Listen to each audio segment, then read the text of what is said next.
To target mission. ये video बहुत ही इंपॉर्टेंट है। आज का टॉपिक है पिट्स इंडिया एक्ट 7084। अगर आप पीछे के वीडियो को अगर नहीं देखें तो आपको डिस्क्रिप्शन बॉक्स में लिंक मिल जाएगा, आप वहाँ से ज़रूर चेक कीजिए। सो स्टार्ट करते हैं। ये बिल्कुल हैंड रिटन नोट्स हैं, आप ज़रूर नोट डाउन कर सकते हैं अगर आपको इम्पॉर्टेंट लगता है तो। ये एग्ज़ाम में और ऑनर्स में हर जगह आपको बहुत ही इम्पॉर्टेंट और बहुत ही हेल्प करेगा। सो आज का टॉपिक है पिट्स इंडिया एक्ट 7084।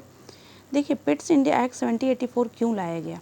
जब रेगुलेटिंग एक्ट 7073 हुआ तो उसके हर 20 ईयर में एक्ट को लाना था, लेकिन ये तो 20 ईयर से पहले ही आ चुका था। तो इसलिए आया था क्योंकि जो 7073 का मेन मोटिव था रेगुलेट करने का, वो उस लेवल का सक्सेस नहीं हो रहा था जिस लेवल से ब्रिटिश गवर्नमेंट लागू किया था।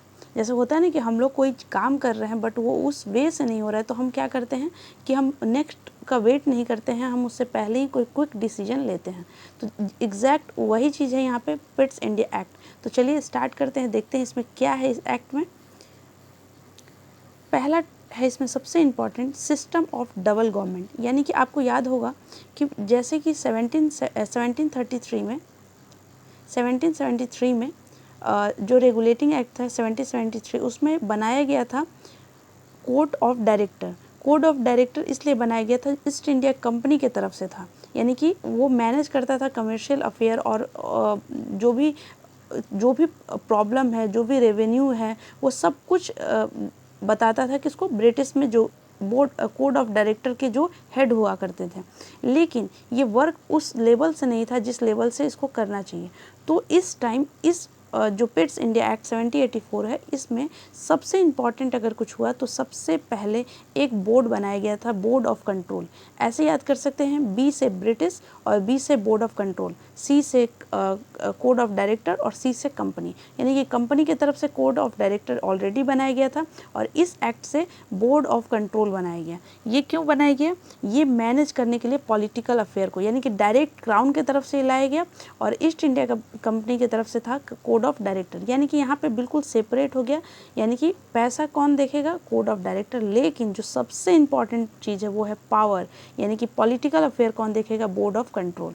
इसमें क्या क्या था? इसमें सिविल मिलिट्री अफेयर, यानी कि ये चीज़ इन लोग देखेंगे उस जगह का। पहला है पॉलिटिकल अफेयर, दूसरा सिविल मिलिट्री अफेयर और तीसरा है रेवेन्यू अफेयर सुपरवाइज, यानी कि ध्यान देंगे उस चीज़ को। टोटल कितने लोग थे? तो 6 मेंबर थे। बिल्कुल ये जो है बहुत ही इंपॉर्टेंट है, board of control and code of director. Second इसमें मेन पॉइंट है Calcutta become capital of British possession in India. यानी कि आपको मालूम है ऑलरेडी कलकत्ता से सुप्रीम कोर्ट इस्टेब्लिश हुआ 1774 में, और उसी कलकत्ता को ब्रिटिश जो यहाँ पे पोजेसन था, यानी कि जो भी जगह था उस जगह का कलकत्ता को कैपिटल बना दिया गया। First time this world use, यहाँ पे होगा वर्ड, फर्स्ट टाइम ये वर्ड यूज किया गया था। और देखिए जैसे क्या है कि अगर मान लीजिए इससे पहले क्या था कि अगर कोई भी जगह है तो ये ईस्ट इंडिया कंपनी का था, ठीक है। लेकिन इस एक्ट से क्या हुआ कि ये जो भी जगह है ये सब किसका हो गया? ब्रिटिश का, यानी कि ब्रिटिश क्राउन का। यही इसमें बताया गया है। थर्ड है सीक्रेट कमिटी, यानी कि बोर्ड ऑफ कंट्रोल के टोटल मेंबर कितने थे? 6, और 3 मेंबर हुए कोड ऑफ डायरेक्टर के। तो मेजोरिटी किसका हुआ? बोर्ड ऑफ कंट्रोल के। इसको ध्यान रखिएगा। फोर्थ पॉइंट है governor general council reduce from 4 member to 3 member. आपको याद होगा रेगुलेटिंग एक्ट 7073 में गवर्नर जनरल को असिस्ट करने के लिए एक एग्जीक्यूटिव बॉडी बनाया गया था 4th मेंबर का, उसमें से 3 मेंबर कर दिया गया, यानी कि 1 मेंबर को रिड्यूस किया गया। और जो गवर्नर जनरल ऑफ बंगाल थे उनको वीटो पावर दिया गया, थोड़ा सा पोजीशन स्ट्रेंथ किया गया। ऐसा क्यों वीटो पावर दिया गया? इसलिए क्योंकि देखिए उस टाइम क्या था कि अगर गवर्नर जनरल कोई भी डिसीजन ले रहा है तो वहाँ पे गवर्नर जनरल एक और वहाँ पे 4 मेंबर बॉडी एक, यानी कि मेजोरिटी किसका है? 4 मेंबर का। तो यहाँ पे क्या है कि गवर्नर जनरल को लग रहा है कि मेरे पास तो कोई पावर ही नहीं है, हम क्यों ही रहेंगे। अगर मान लीजिए आप किसी पोस्ट पे हैं और उस पोस्ट का आपको पावर ही नहीं है, तो फिर आपको लगेगा कि मतलब मेरे रहने का कोई फ़ायदा ही नहीं है। यहाँ पे क्या किया गया? तो इसको वीटो पावर दिया गया कि मान लीजिए कोई भी डिसीजन होता है तो आपके पास ये पावर है, वीटो पावर।